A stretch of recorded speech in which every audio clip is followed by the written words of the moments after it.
So, War Thunder. What can I say about it that hasn't already been said 1,000 times? Well, the game is focused on the mechanized combat that took place during the early 1930s to the early Cold War, and no other time periods. The graphics are enough to make a console player's jaw drop, while at the same time make a PC gamer shrug and say they're okay.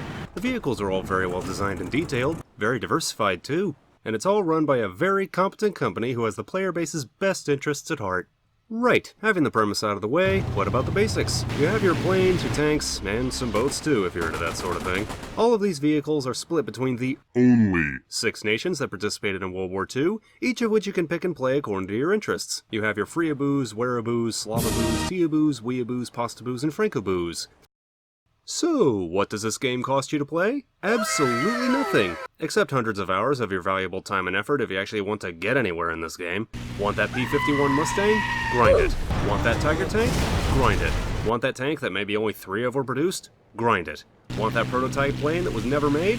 Buy it with Golden Eagles, you pay-to-win scrub. Armed with this knowledge, one question remains. How do you win? I like to take a piece of advice from the Russian side of the player base for this. Kill enough enemies, they won't spawn in anymore, and you'll win. It's not like you can play realistic mode where that's all this game is anyway. And if you're trapping them at their spawn, that's not cheating, that's unfortunate choice in spawn selection on their part.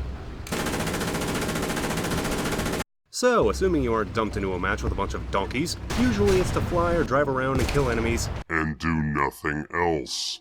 With all that being said, what can I say about War Thunder? It's a flighty, tanky, shooty affair that gives you your nice daily supply of dopamine with each kill as you spend hours of your life grinding away for that tank you desperately need to get out of the cyclical BR hell that you've been trying to leave for days but are still trapped in an endless spiral of kills, assists, point captures, and component researching, only to find you start the process all over again with each unlock, hoping against hope that you'll get that OP vehicle, only for it to get nerfed in the next patch. Wait, what was I saying? Oh yeah. War Thunder is a grind, but it's a fun grind if you're into historical warfare that finds an odd balance between arcadey and realistic, yet somehow doesn't quite fit either category with somewhat repetitive gameplay in pursuit of iconic planes, tanks, and ships. After such pursuits, however, you'll find that you believe your knowledge of period-centric vehicles rivals that of the museum curator at the nearest plane or tank exhibit, and will prove it by entering debate in the excellently moderated forums. Now, if you'll excuse me, I've got a jet to unlock. Have a good one!